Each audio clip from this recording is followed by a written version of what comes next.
Hello everyone, today we're taking a look at the GIGABYTE GeForce RTX 3090 Gaming OC. This graphic card features NVIDIA's BF GPU under the massive triple slot, triple fan cooler designed by GIGABYTE. Well, of course that's just a simplified overview and there's much more to talk about, so let's not waste any time and get right into it. Let's go!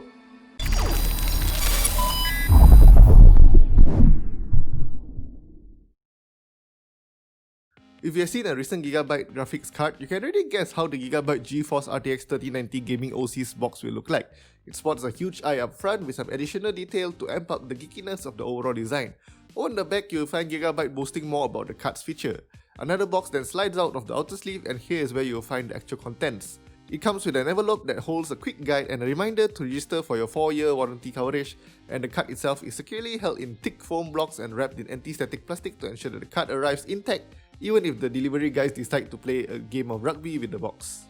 Now that that's out of the way, let's take a look at the card itself. As we mentioned earlier, it is a massive graphics card. It's a whopping 32cm long and 5.7cm thick, or approximately 3.2 slots thick. You really have to make sure that your case has sufficient space for this monster. ITX builds are essentially out of the question by this point. GIGABYTE used their WindForce 3X cooling system for the GIGABYTE GeForce RTX 3090 Gaming OC. But instead of just 3 identical fans, you get 2 90mm fans, and the one closest to the I/O bracket had to be shrunk to just 80mm to make room for the NV-Link connector and bridge. The center fan also spins in the opposite orientation to reduce turbulence of the air heading to the heatsink, lowering noise and improving airflow. The fans themselves are pretty cool too, pun intended, with a sharp triangular edge and bridge to guide the airflow along the fan blades. As you might expect, the cooler itself is absolutely chunky, making full use of the thickness of the card. GIGABYTE decided against hiding the copper heat pipes under a layer of nickel coating, so you get to see the sweet copper heat pipes sticking out between the two main heatsink fan arrays.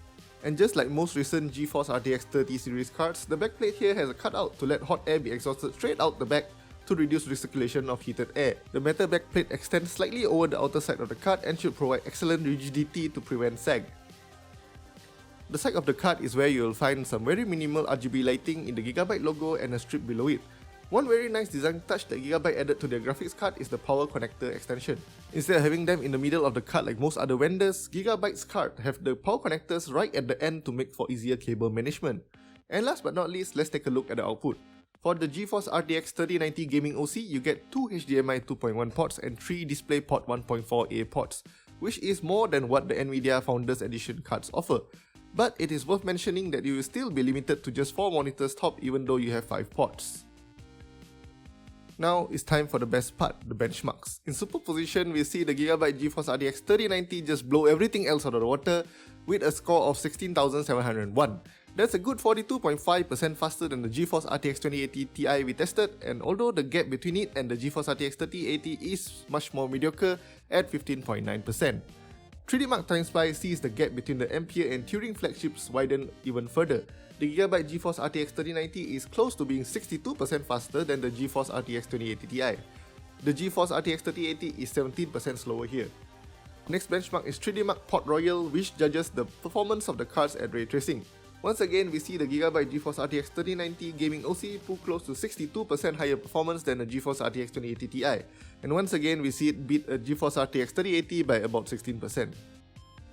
In games, the GeForce RTX 3090 delivers good performance at 4K, which is what you would expect from a graphics card that is supposed to make 8K gaming a reality. Still, there are some games like Control that see it struggle to achieve an average of 60 frames per second, although those are far and few in between. Just tune down some graphic settings and you easily enjoy much better performance as we test all games at maximum settings. At 4040p, you will begin to see CPU bottlenecks happen, and that's even when we are using a Core i9 10900K. It's amazing though to see 100+ FPS in games that would easily bring a last-gen GPU to its knees. 1080p is just silly for this card as you can actually see minimal performance improvements from lowering the resolution. The CPU bottleneck is real by this point, and even the best gaming CPU in the market doesn't help. Now let's talk a little bit about the GIGABYTE GeForce RTX 3090 Gaming OC's cooling performance. I would say that the thermals are controlled pretty well thanks to an adequate fan profile and thick heatsink. The overall power draw was about 351 watts, so to be able to keep it at below 67 Celsius at all times is an achievement in itself. The fans run quite quietly throughout our test, testament to GIGABYTE's R&D in the cooling department. Now, I think a question that is on everybody's mind is probably how much faster is the RTX 3090 versus the RTX 3080. Well, on average, it is about 19%, with outliers like Metro Exodus putting the delta at 33% and AC Odyssey which only sees a 10% improvement at 4K. Do note that at 4K, 10% is about 6 frames or so only, so it's really not all that significant. At 1440p, the gap narrows somewhat, with some games going down to as low as 4% and the highest difference we saw was 32%. I do doubt anyone who's gaming at 1440p will be ready to drop a whopping RM7899 for a GeForce RTX 3090 in the first place, and neither do I recommend it.